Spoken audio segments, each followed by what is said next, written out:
ప్రతి మతంలోనూ దైవభావన ఉంటుంది. పూర్వజన్మ గురించి, పునర్జన్మ గురించి ప్రస్తావన ఉంటుంది. స్వర్గ నరకాల గురించిన ప్రస్తావన కూడా ఉంటుంది. ఆ మతాలు పుట్టిన కాలంలో ఆనాటికి ఆ మతాన్ని ప్రవచించిన వాళ్ళకి ఎంత తెలుసో అంత చెప్పారు. మనం చాలా దూరం ప్రయాణం చేసినాం, ప్రకృతి గురించి చాలా విషయం తెలుసుకున్నాం. కాబట్టి ఆ రోజు మత గ్రంథంలో చెప్పబడినవి ఈరోజు శాస్త్రీయంగా నిలబడకపోవచ్చు. నిలబడినప్పుడు వదిలేసుకుని ముందుకెళ్తే అదొక రకం. అలా వదిలేసుకోకుండా వాటినే నెత్తన పెట్టుకున్నప్పుడు వాటిని మూఢనమ్మకాలను పిలుస్తాం. అందువల్ల ప్రతి మతంలోనూ మత గ్రంథాల్లోనూ ఈరోజు స్టాండర్డ్స్తో మనం ఆలోచిస్తే మూఢనమ్మకాలు ఉంటాయి. ఈ సమాజానికి పనికిరాని పద్ధతులు కూడా ఉంటాయి. ఆయా మత అనుయాయులు తమ మతము శాశ్వతంగా బతకాలని కోరుకుంటే వాళ్ళే పూనుకొని తమ మతంలో ఉండే మూఢనమ్మకాలని, తమ మతంలో ఉన్న అసంగతమైన అసాంఘిక విషయాల్ని తొలగించుకోవాలి. వేరే మార్గం లేదు. నా రికార్డ్స్ లో హిందూ అని రాసి ఉంది. సహజంగా నాకు హిందూ మతం గురించి ఎక్కువ తెలుస్తాయి. నాకంటే ముందున్న వాళ్ళు సతీ సహగమనం అనే ఒక దురాచారం ఉంటే, అంటే భర్త చనిపోతే భర్తతో పాటు భార్యను కూడా చితి మీద పెట్టి కాళ్ళు పెట్టాలనే ఒక దురాచారం ఉంటే దాన్ని పోగొట్టడానికి రాజా రామ్మోహన్ రాయ్ అనే హిందువే ప్రయత్నం చేశాడు. మన మతం యొక్క గౌరవం నిలబడాలంటే మన మతంలో ఉండే తప్పుడు పద్ధతులు పోవాలా.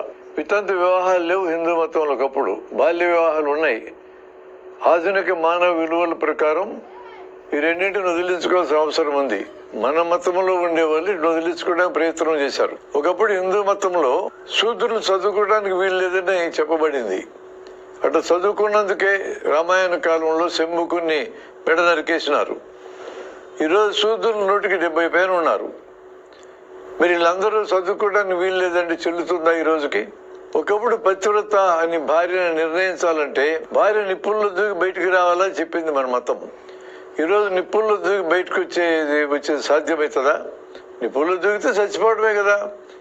కాబట్టి అలాంటి నమ్మకాన్ని మనం పెట్టుకోకూడదు. నువ్వు పతివ్రత అయితే నీ కాళ్ళకి ఉంటుందని అనకూడదు. ఆచారాలు ఉన్నాయి, కొన్ని కులాచారాలు. నువ్వు నిజమే మాట్లాడుతున్నట్లయితే వేడివేడిగా ఉండే నీళ్ళు చేయబెట్టు నీ కాళ్ళకి ఉంటుందని అంటారు. వేడివేడిగా ఉన్న నీళ్ళు చేయబెడితే ఎవరికైనా కాలుతుంది. ముందే ఆయిల్ చేతికి పూసుకొని చేయబెడితే కాలదు, కానీ లేకపోతే కాళ్ళకన్నా ఎట్లుంటది? వాడు నిజాయితీ పరుడైనా కాలుతుంది, కాకపోయినా కాలుతుంది. మరి అది మూఢనమ్మకం కదా.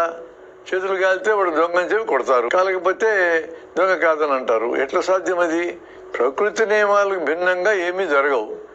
దానికి అనుగుణంగా మతంలో చెప్పబడినటువంటివి ఏవైతే మూఢనమ్మకాలు స్థాయి ఉన్నాయో వాటిని వదిలించుకోవాలా, మతాన్ని సంస్కరించుకోవాలా. నేను హిందువుని కాబట్టి నాకు హిందూ మతంలో మూఢనమ్మకాలే కనబడతాయి. నేను ఈ మూఢనమ్మకాలే పోగొట్టుకోమని చెప్తా. మా హిందూ మతం ప్రకారం దేవుడు విశ్వవ్యాపకుడు, సర్వశక్తి సంపన్నుడు, సర్వజ్ఞుడు, నియామకుడు, సృష్టికర్త. 5 ఉన్నాయి ఆయన లక్షణాలు.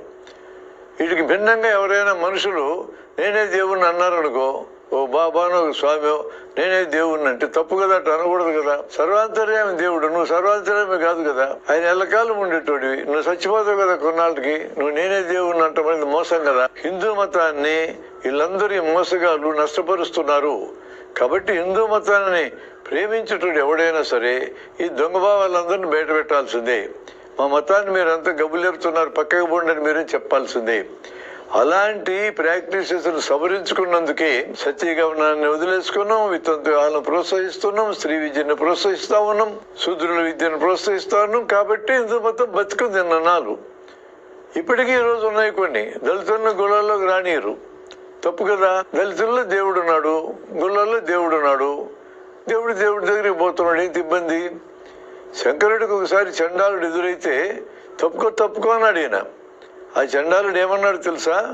నన్ను తప్పుకోమంటున్నావా, నాలో ఉన్న దేవుని తప్పుకోమంటున్నావా అన్నాడు. ఎంత గొప్ప మాట చెప్పాడు అతను.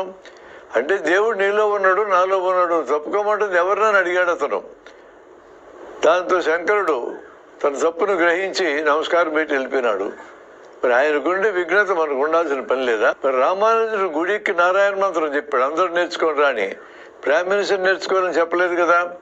మరి కులాలన్నీ సమానమని చెప్పినాడు ఆయన. ఆయనకుండే విఘ్నత మనకు ఉండక్కర్లేదా?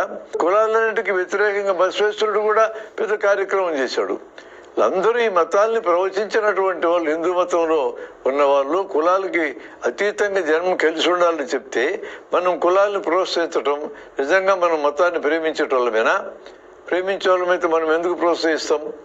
దళితులను గుళ్ళల్లోకి ఎందుకు రానియం? మహిళలను గుళ్ళల్లోకి ఎందుకు రానియం? అలా మనం ఆలోచించి మన మతంలో ఉన్న సమస్యల్ని మనమే పరిష్కరించుకోవాలా. దానికి ఛాలెంజ్ చేస్తారు.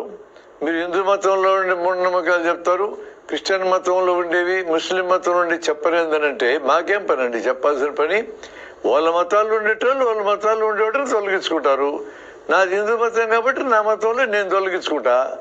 నువ్వు వాళ్ళతో పోయి తగాదా పెట్టుకుని నువ్వు ఎందుకు చెప్తావు? నువ్వు పోవద్దు, నేను పోవద్దు అక్కడికి. మన ఇద్దరం ఇక్కడే బాగు చేద్దాం, అక్కడ వాళ్ళు అక్కడ బాగు చేసుకుంటారు అనేది నా ప్రతిపాదన.